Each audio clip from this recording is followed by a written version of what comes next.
জন্মিতে হইল মনুষ্য জন্ম যার, জন্ম সার্থক করি করো পর উপকার। এই যে পর উপকার কথাটার মধ্যে একটা বিশেষ বৈশিষ্ট্য আছে। পর উপকার, পর উপকারের বিপরীত ভাবটা কি? পর উপকারের বিপরীত ভাবটা হচ্ছে নিজের উপকার, তাই না? পর উপকার আর উল্টোটা কি হবে? আমার উপকার। হ্যাঁ, আমার উপকার মানে স্বার্থপরতা। সারা জগৎ স্বার্থপর, এই জগৎটাই স্বার্থপর। কিন্তু মহাপ্রভু বলছেন যে ভারতবাসীদের ওই স্বার্থপরতা ত্যাগ করে পর উপকারের ধর্মটা গ্রহণ করতে হবে। আর কিভাবে করতে হবে? যারে দেখো তারে কহ কৃষ্ণ উপদেশ, আমার আজ্ঞায় গুরু হইয়া তারও এই দেশ। যারে দেখো তারে কহ কৃষ্ণ উপদেশ। এখন এইটি হচ্ছে প্রকৃত উপকার। লোকেরা কি মনে করে পর উপকার মানে খেতে দাও, পড়তে দাও, টাকা পয়সা দাও, এগুলো পর উপকার। হ্যাঁ, কিন্তু এগুলো শরীরের উপকার। তার ঠিক আছে, ভালো করো, করতে চাইছো করো, ক্ষতি নেই। কিন্তু আসল উপকারটাকে থেকে মানুষকে বঞ্চিত করো না। আসল উপকারটা হচ্ছে আত্মার উপকার। দেহের উপকার দিয়ে কী হবে? দেহটা তো একদিন চলে যাবে। আর দেহের এই সমস্ত আছে যাদের, তারাও কি সুখে শান্তিতে আছে? না। হ্যাঁ, আমেরিকা ইউরোপের দেশগুলিতে প্রাচুর্য রয়েছে, কিন্তু অশান্তি প্রচণ্ড ওখানে। আর সংসার মানে ওদের ইয়েগুলি, পরিবারগুলি ভেঙে যাচ্ছে, স্ত্রী পুরুষে বিবাহ বিচ্ছেদ হচ্ছে। ওখানে প্রায়, আমি ঠিক ইয়েটা জানি না, আমার মনে হয় 50% বেশি বিবাহ ভেঙে যায়। আর না ভাঙলেও ওরা ওই যে পরস্পরের মধ্যে যে প্রীতির সম্পর্ক, সেটা প্রায় বিরল। ছেলে মেয়েগুলি একটু বড় হলেই ব্যাস বাড়ি থেকে চলে যায়, ফ্যামিলি বলে কিছু নেই। বৃদ্ধ বয়সে মা বাবাকে দেখার কেউ নেই, তারা বৃদ্ধাশ্রমে থাকে, ওল্ড এজ হোমে। এইটাই কি জীবনের উদ্দেশ্য? যে তুমি ভেবে দেখো, তোমার ছেলে মেয়েদের কত করে কষ্ট করে লালন পালন করলে, তারপর তখন ওরা একটু বয়স যখন হলো তখন তোমার থেকে চলে গেল, আর কোনো সম্পর্ক নেই। আর তোমরা যখন বুড়ো হয়ে গেলে তখন তোমাদের দেখার মতো কেউ নেই। কেমন লাগবে তখন? এমন তোমাদের মধ্যে হয়তো অনেকেরই সেরকম অবস্থা, ছেলেমেয়েরা দেখছে না। তো এইটাই কি জীবনের উদ্দেশ্য হওয়া উচিত? না। এখন এই সমস্ত বিষয়গুলি যথাযথভাবে অনুধাবন করে, উপলব্ধি করে আমাদের জীবন পথে এগোতে হবে। শিল প্রভুপাদ যে পথটি আমাদের দেখিয়ে গেছেন, সেইটি প্রকৃত মঙ্গলের পথ। আজকে পৃথিবীতে আমরা দেখতে পাই যে পরিবারগুলি ভেঙে ভেঙে যাচ্ছে। আর আজকে ভেবে দেখো, শিল প্রভুপাদ কেমন একটা পরিবার তৈরি করেছে। সারা পৃথিবী জুড়ে এই পরিবারটা ইসকন পরিবার। হ্যাঁ, তাই নয় কি? হ্যাঁ, আমরা সকলে একটা পরিবারভুক্ত না? যখন আমেরিকানরা আসছে, রাশিয়ানরা আসছে, আমরা আমাদের পরিচয় ওদেরকে আমরা কীভাবে দেখছি? ও, এরা কৃষ্ণ ভক্ত, এরা ইসকনের ভক্ত, এরা বৈষ্ণব। হ্যাঁ, আর যখন ওরা আমাদের বাড়িতে আসছে তখন আমরা আনন্দের সঙ্গে তাদেরকে আপ্যায়ন করছি। আবার আমরা যখন তাদের বাড়িতে যাচ্ছি, তারাও আনন্দের সঙ্গে আমাদের অভ্যর্থনা করছে। হ্যাঁ, তো এইটি হচ্ছে প্রভুপাদের শিক্ষার একটা বৈশিষ্ট্য। আজকে সারা জগৎটা খণ্ড বিখণ্ড হয়ে যাচ্ছে, আর প্রভুপাদ কী করছেন? সারা জগৎ থেকে জুড়ে দিচ্ছেন। এখন সমস্যার সমাধান কোথায় হবে? খণ্ড বিখণ্ড হওয়ার মাধ্যমে, না সংযুক্ত হওয়ার মাধ্যমে? এবং সেইটি মহাপ্রভুর সংকীর্তন, সকলকে মিলিত করে দিচ্ছেন, মিলিয়ে দিচ্ছেন। সংকীর্তন, সম্যক, সমবেত। সমবেত হয়ে কি করবে? সমবেত হয়ে ভগবানের মহিমা কীর্তন করবে, ভগবানের বাণী প্রচার করবে।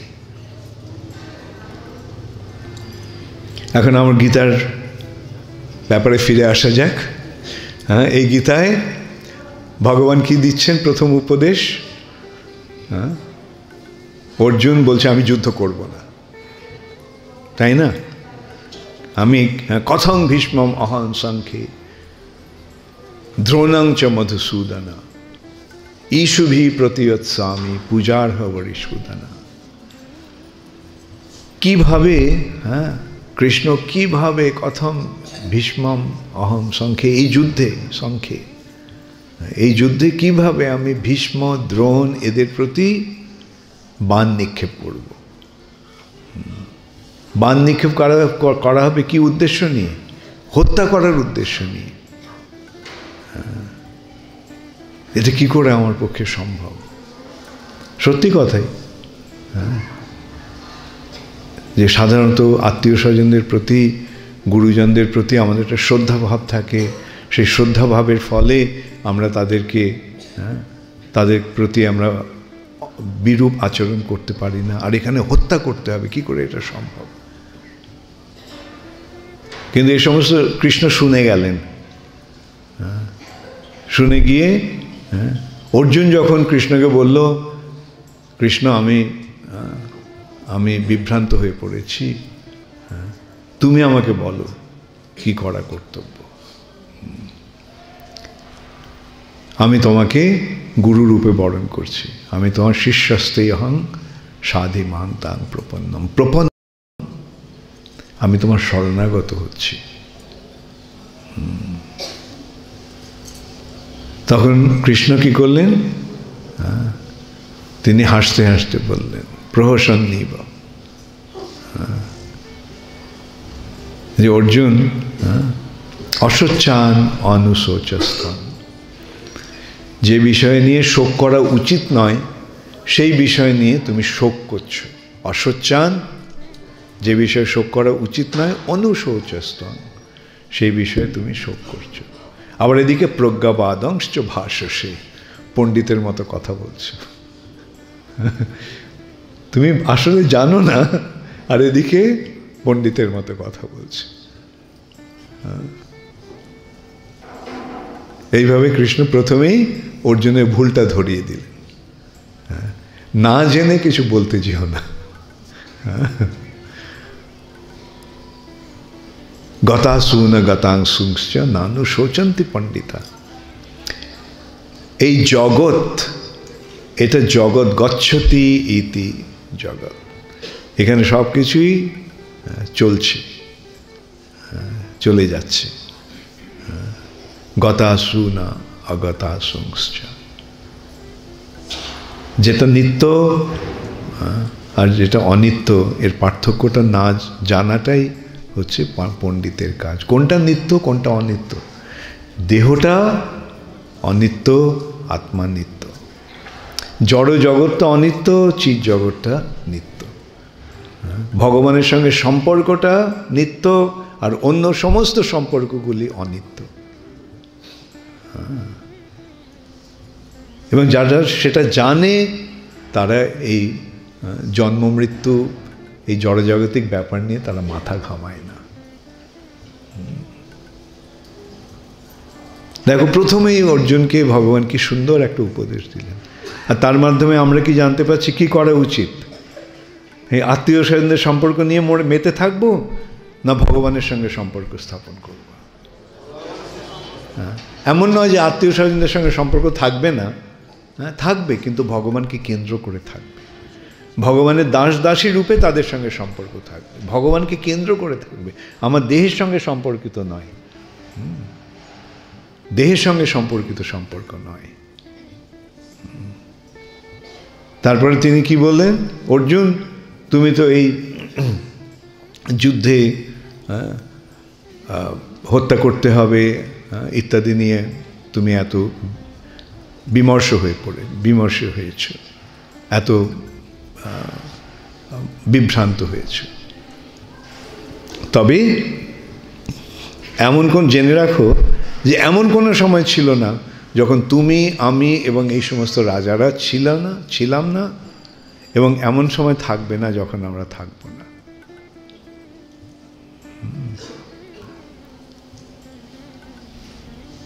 না ত্বে বাহং জাতু নাসম, না ত্বং নেমে জনাধিপা, ন ভূয়া ন ভবিষ্যাম সর্বে বয়ম অতঃ পরম। সর্বে বয়ম, আমরা সকলে আমরা আছি এবং চিরকাল আমরা থাকব। এই দিয়ে ভগবান শুরু করলেন। কোনটা নিত্য, কোনটা অনিত্য? আত্মার নিত্য, দেহটা অনিত্য। আত্মার স্বরূপটা কীরকম? ন জায়তে ম্রিয়তে বা কদাচিৎ। তুমি জন্ম মৃত্যু নিয়ে এত বিভ্রান্ত হয়েছ, কিন্তু এই আত্মার কখনো জন্ম হয় না, কখনো মৃত্যু হয় না। জন্ম মৃত্যু কার? এই দেহটার। কিন্তু দেহটা কি? দেহিনস্মিন যথা দেহে কৌমারম যৌবনম জরা তথা দেহান্তর প্রাপ্তির। অবশেষে একসময় এই দেহটা ছেড়ে দিতে হবে। দেহটা পরিবর্তন হচ্ছে নিরন্তর।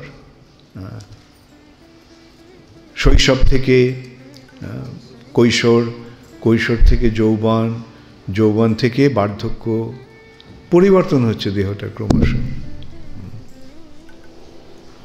এবং অবশেষে একসময় দেহটা ছেড়ে আমরা চলে যাব। দেহের পরিবর্তন হলে যদি আমার পরিবর্তন না হয়, তাহলে দেহ ত্যাগের পরেও আমার পরিবর্তন হবে না। কেন এই দেহের সঙ্গে তো আমার প্রকৃত সম্পর্ক নয়, দেহটা তো আমি নই। কি সুন্দরভাবে ভগবান বোঝালেন। আজ আমি আবার এই ইয়েটাতে ওই ইকুয়েশনে ফিরে যাব, মনে আছে? আমি আত্মা, আত্মার মৃত্যু হয় না, অতএব ব্যাস সমস্ত সমস্যার সমাধান হয়ে গেল। এখন প্রশ্ন হচ্ছে কিভাবে এই আত্মস্বরূপে আমরা অধিষ্ঠিত হব।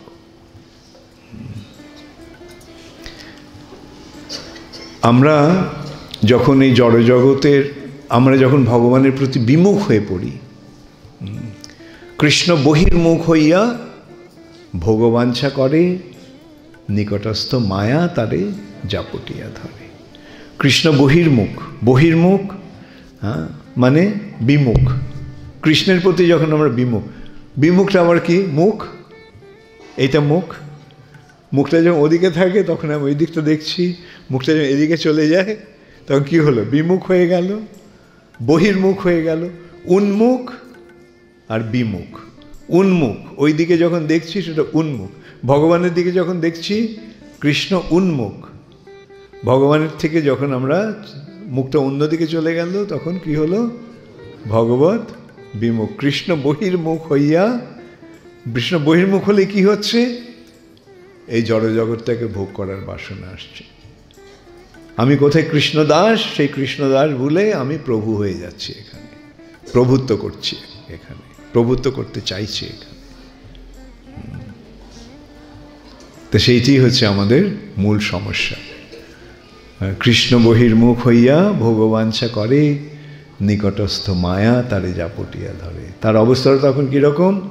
পিশাচি পাইলে যেন মতিচ্ছন্ন হয়, মায়ামুগ্ধ জীবের হয় সে ভাব উদয়। হ্যাঁ, পিশাচি পেলে যেন মতিচ্ছন্ন হয়, কি করছি না করছি মনে থাকে না। হ্যাঁ, তোমরা পাগল দেখেছ? হ্যাঁ, তো পাগল কারা? হ্যাঁ, ওই যারা ভূতে পেয়েছে, তাই না? সত্যি সত্যি ভূতে ধরে, তখন তার মনে থাকে না সে কে, কেন অন্য আরেকটা আত্মা বা ব্যক্তি তাকে তার উপর ভর করে নিয়েছে। ভূত কারা? ভূতে বিশ্বাস করো তোমরা? ভূত আছে না নেই? আছে। কে কে মনে করো আছে? কে কে মনে করো নেই? আচ্ছা, না ভূত আছে।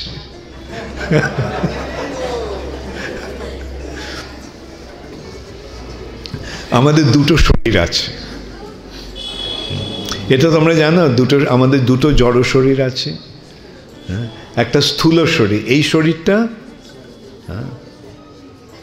মাটি, জল, আগুন, বায়ু, আকাশ, এই 8টা উপাদান দিয়ে এই শরীরটা তৈরি। আর এছাড়া আরো 3টে সূক্ষ্ম উপাদান আছে। সেই 3টি কি কি? Very good. হ্যাঁ, সেই মন, বুদ্ধি, অহংকার দিয়ে আমাদের আরেকটা শরীর আছে। আমাদের দুটো শরীর। যেমন আমরা যখন জেগে থাকি তখন আমাদের এই শরীরটা সচেতন, তাই না? যখন আমরা ঘুমিয়ে পড়ি তখন এই শরীরটা আছে কি নেই সে সম্বন্ধে কোনো জ্ঞান আছে? কিন্তু আমরা স্বপ্ন দেখছি, স্বপ্নে আমি আছি, হ্যাঁ তাই না? আমি স্বপ্ন দেখছি, সুতরাং ওই স্বপ্নের মধ্যে আমি আছি। হ্যাঁ, সেটা কে? সেটা আমার ওই স্থূল সূক্ষ্ম শরীর। জাগ্রত অবস্থায় স্থূল এবং সূক্ষ্ম দুটো শরীরই সচেতন। নিদ্রিত অবস্থায় এই জড় শরীরটি অচেতন, কিন্তু সূক্ষ্ম শরীরটি স্বপ্নাবস্থাতে চেতন। তাহলে এইভাবে আমরা দেখতে পাচ্ছি, বোঝা গেল দুটো শরীর আছে। কে কে বুঝতে পারোনি? ওকে, সবাই বুঝে নিয়েছে, ভেরি গুড। মৃত্যুর সময় আমরা এই স্থূল জড়দেহটা ত্যাগ করি, সূক্ষ্ম জড়দেহটা ত্যাগ হয় না। সূক্ষ্ম জড়দেহটা আত্মাকে নিয়ে পরবর্তী দেহে যায়। কিন্তু যারা অনেক পাপকর্ম করে তারা ওই প্রকৃতি তাদেরকে আরেকটা শরীর দেয় না, স্থূল শরীর দেয় না, তারা ওই সূক্ষ্ম শরীরে থেকে যায়। সেগুলি হচ্ছে ভূত প্রেত, প্রেত শরীর। তোমরা দেখবে যখন শ্রাদ্ধ হয় তখন মন্ত্র যে উচ্চারণ করে তাতে বলা হয় প্রেতা আয়া, প্রেত আয়া। সে প্রেত শরীরের উদ্দেশ্যে নিবেদন করা হচ্ছে শ্রাদ্ধ, শান্তি। তো সেই যে প্রেত শরীর সেটাই হচ্ছে সূক্ষ্ম শরীর। এখন এই সূক্ষ্ম শরীরে যারা থাকে তাদের স্থূল শরীর নেই, তাদের সমস্ত চেতনা রয়েছে, বাসনা রয়েছে। যেমন সে তার পিপাসা আছে, সূক্ষ্ম শরীরে পিপাসা আসছে, কিন্তু জল খেতে পাচ্ছে না, স্থূল শরীরটা নেই। সূক্ষ্ম শরীরের বাসনাটা স্থূল শরীরের মাধ্যমে চরিতার্থ হয়। আমরা যে বাসনা করি সেটা সূক্ষ্ম শরীরে আসে, তাই না? মনে আসে বলা যায়। তো যাই হোক, এখন যাই হোক, ওই পিশাচি পাইলে যেন মতিচ্ছন্ন হয়, এই কথাটা বলতে গিয়ে এই কথাগুলো বলতে হচ্ছে। হ্যাঁ, যে ওই ওদের সেই যে ভূত বা প্রেত, ওদের স্থূল শরীর নেই তাদের বাসনা চরিতার্থ করার জন্য। তাই তারা কি করে, অন্য কোনো ব্যক্তির ওপরে ভর করে ওই শরীরটাকে নিয়ে নেয়, ওই শরীরে ভর করে নেয়, আর সেই শরীরের মাধ্যমে সে তার ইচ্ছে মতো কাজ করতে থাকে। সেই অবস্থাটাকে বলা হয় উন্মাদ অবস্থা। অধিকাংশ ক্ষেত্রেই এটাও যদিও বলা হয় বায়ুর রোগ, বায়ুর প্রভাবে উন্মাদনা আসে, কিন্তু অনেক সময় ওই পিশাচি বা ভূত প্রেতের প্রভাবে এগুলি হয়। তো মায়ামুগ্ধ জীবের হয় সে ভাব উদয়। তা এখন আমরা এই জড়জগতে কি করণীয় সেটা আমরা বুঝতে পারি না, এবং তার ফলে আমরা নানাভাবে বিভ্রান্ত হয়ে পড়ি যতক্ষণ আমরা জড়জগতের বন্ধনে থাকি। তোমরা নিশ্চয়ই কেউ কেউ অনুভব করেছো যে ভক্তিপথে আসার পরে খুব অনুশোচনা হয়, কেন এটা করেছিলাম, তাই না? যে ওই জগতে থাকতে, মানে ভক্তিপথে আসার পরে চেতনা ফিরে আসে, কি করা কর্তব্য।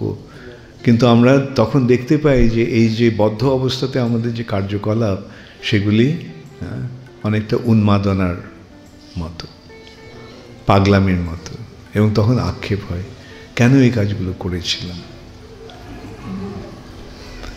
তো ভগবান সেই কথাই অর্জুনকে বোঝাচ্ছেন যে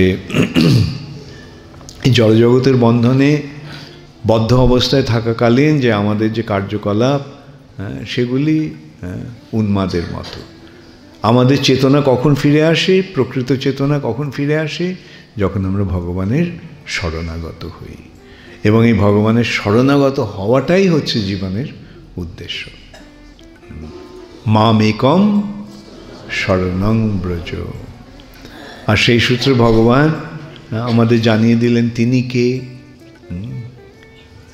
চতুর্থ অধ্যায় প্রথমে তৃতীয় অধ্যায়ে, ভগবদ্গীতার তৃতীয় অধ্যায়ে ভগবান অর্জুনকে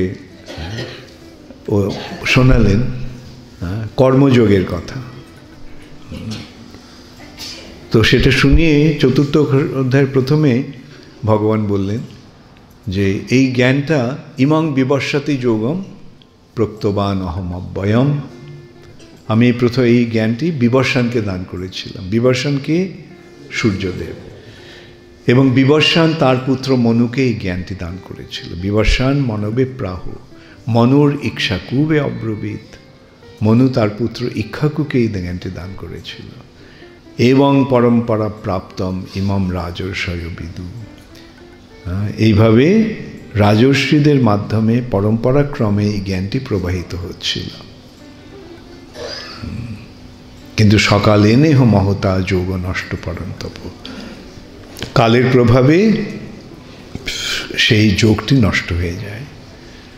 সয়েবায়ম মায়াতে অদ্য যোগ প্রক্ত পুরাতন, আজকে আমি সেই পুরাতন যোগটি তোমার মাধ্যমে পুনঃস্থাপন করব। তখন অর্জুনের মনে একটা সাধারণ প্রশ্ন এলো যে অপরং ভবত জন্ম পরং জন্ম বিবর্ষত কথম এতদ বীজানিয়াম তমাদৌ প্রক্তবানীতি, যে কৃষ্ণ তোমার জন্ম তো সেদিন হয়েছিল, অপরং ভবত জন্ম, এই অল্পকাল আগে তোমার জন্ম হয়েছিল, আর পরং জন্ম বিবর্ষিত, আর বহু বহু কাল পূর্বে বিবর্ষণের জন্ম হয়েছিল। কথম এতদ বীজানিয়াম তমাদৌ প্রক্তবানীতি, কীভাবে আমি বুঝবো যে তুমি বিবর্ষণকে এই জ্ঞানটি দান করেছিলেন? স্বাভাবিক প্রশ্ন নয় কি? তোমার জন্ম সেদিন হলো, আর বিবর্ষণ তো কত হাজার হাজার কোটি কোটি বছর আগে তার জন্ম হয়েছে, তা তুমি কি করে তাকে সেই জ্ঞানটি দান করবে? তখন ভগবান কি বললেন?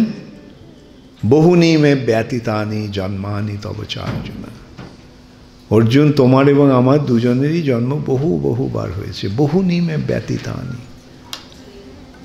কিন্তু তানি অহং বেদ সর্বাণী, আমার সেই সমস্ত জন্ম সম্বন্ধে আমি সব কিছু জানি। নাত্তং বেত্থ পরন্তপ, কিন্তু তুমি কিছু জানো না। তুমি তো পূর্বজন্মের কি কথা, গতকাল তুমি কি করেছো সেটাও তোমার মনে নেই, কিন্তু আমার সব কিছু মনে আছে। এখানেই আমাদের সঙ্গে ভগবানের পার্থক্য।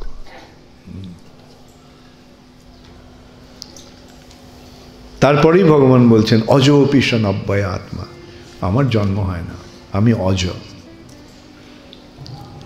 আমি জন্মরহিত,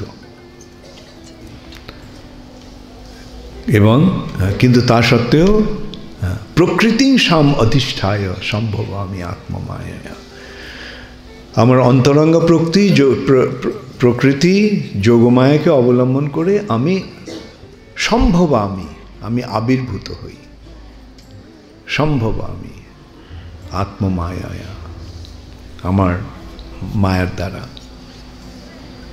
কেন আসি? পরিত্রাণায় সাধুনাম বিনাশায় চ দুষ্কৃতম, সাধুদের পরিত্রাণের জন্য আর দুষ্কৃতকারীদের বিনাশ। তো এইভাবে ভগবান অর্জুনকে এই উপদেশ দিলেন। তারপরে ভগবান ক্রমে ক্রমে তাকে জ্ঞান দান করলেন। যোগ, তার সঙ্গে যুক্ত হওয়ার যে ধ্যান যোগের পন্থা, ষষ্ঠ অধ্যায় সেটা বর্ণনা করলেন। সে বর্ণনা করে সবশেষে কি বললেন? যোগিনাম অপি সর্বেশাম মদ্গতেন অন্তরাত্মনঃ, সমস্ত যোগীদের মধ্যে তিনি হচ্ছেন শ্রেষ্ঠ, যিনি আমার প্রতি ভক্তিপরায়ণ হয়ে মদ্গতেন অন্তরাত্মনঃ, আমার প্রতি ভক্তিপরায়ণ হয়েছে, সেই হচ্ছে শ্রেষ্ঠ যোগী।